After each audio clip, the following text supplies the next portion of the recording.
how did this become this, which then became this.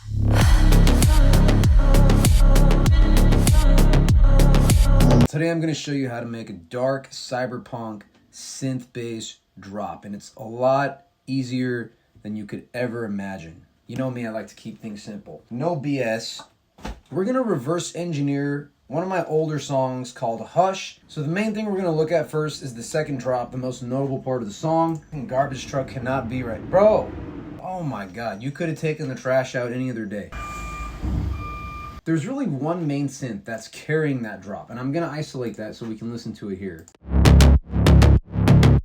So now all this is, it's just two synths. They're layered together. This is the first one right here. And I'm using Serum, and I'm using the BA Trancy Bass preset. I believe it's a native stock preset within the Serum, so nothing fancy. And let's hear it by itself. This is giving that low end stabbing with that gritty feel on top. And all we have mixing wise is we have a high pass filter at 60 Hertz, so we still keep some of the low end. If we bring it too high, we lose some of the bass. Then we have a multi-band compressor, just no specific preset, just slapped it on there. This is just helping to shape the tone between the lows, the mids, and the highs. And then after that, we add a little bit of Ableton saturation. This is another stock plugin. I literally just went to audio effects. I went to saturation, drive and color right here, saturator, and literally that preset that you see, warm up the lows, we threw that on here. It's not really a big difference. So it's really just doing a tiny bit of a little more crunch. But most of the heavy lifting was already done with the original preset in Serum. The second synth that we layered on top, this is a one-shot sample that I put and I programmed the MIDI. So this is what it sounds like. So you can hear this is more muffled. It's a little more round, whereas the first sound was sharper. So when we take a sharp sound and a round sound, they actually complement each other. They don't clash. This is how you can layer things. You want to take things that have different textures, slightly different frequencies, so that they complement each other. And that's what's going on here. So the one shot is literally just like a synth-based one shot. I'm pretty sure I got this off of Splice. And the same thing is going on. We got our high pass filter. This one is at 100. So we don't want too much low end clashing between two different things. So if you're going to pick which one is going to have low end, just go with one, but not all of them. And then same thing, we got our multi-band compressor. So nothing fancy here. This is all we have going on. Now, where are we getting that pumping sound? Very important. That's coming from the Kickstart plugin. This right here is giving it a pumping sound, so it follows the kick and it feels more of a pulse. If we turn that off, it just sounds so amateur. So that right there is money. That's a big difference maker. And then we have more saturation as well. So notice how I have my two synths. They are grouped right here. And on that group track, we have the Kickstart plugin for the pump, and then we added more saturation. This is the Manny American plugin. Again, it doesn't matter what saturation you want to use, but I think I use a preset here, and it's called Fattener. Now let's turn this off and see the difference. Huge difference. Okay, so yeah, this saturation is absolutely driving that gritty, heavy sound. So yes, we started off with a one shot from Splice, layered that with a Serum preset, but then we add a lot of saturation on both of them with some Kickstart sidechain, and you get this. So like I said, it's a lot simpler than you think. You don't need a lot of stuff. So that's the main synth that's driving this drop.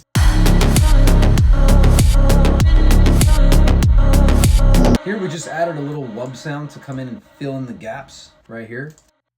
Another one shot that I got from Splice. Now for those vocal chops, this is really driving the melody. If we were to take that out, still slaps, but it's kind of missing that, you know, this is what makes it catchy, right? So again, this is just a vocal chop. It's a loop that I got from Splice, and I threw it into the Ableton sampler. I turned on slice mode, and I basically just hit different parts of it to create my own rhythm out of it.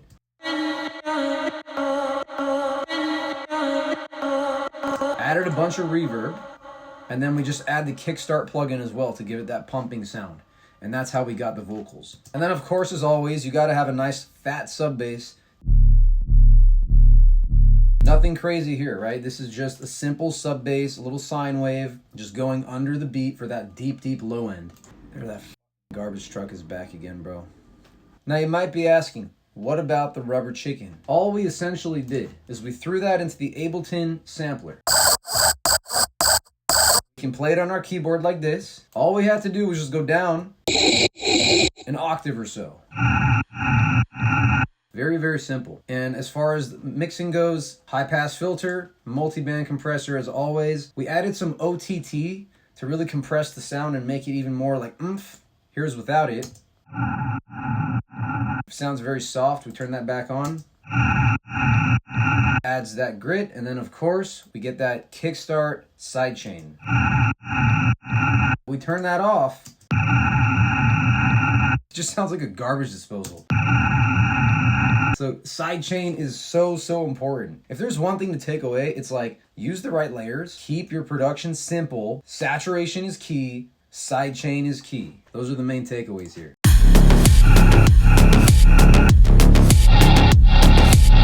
So that's it. The second rubber chicken is the same thing, it's just one octave higher. That's all that's happening for the drops here, right? Little embellishments like the wub sound and then this little santur. Give it that Middle Eastern flair. And guess what? That also has some kickstart sidechain. Now, finally, we're going to look at the drums. To really just put this into perspective, how easy it is to actually do this kind of stuff. It's not complicated. It's not complicated. Stop making it complicated. You don't need to design everything from scratch. Just have fun. You're making music. You want to see how complicated my drums are? Oh my God. A kick and a snare. Incredible. And then a hi-hat. That's it. I'm sorry, guys. I don't have anything else going on. Like, I don't know what to tell you. Oh, we do have this one sound. It sounds like a hammer. I know. I always keep it simple. It's not for everybody. Some people, they want complicated stuff. That's not me. I hope this was valuable to you. If you have more questions, drop them in the comments, because I'm not always sure what to address. You got to let me know. So I hope this is eye-opening. I hope this actually helps you. And please let me know what you want to see next. I'll see you guys next time. Much love.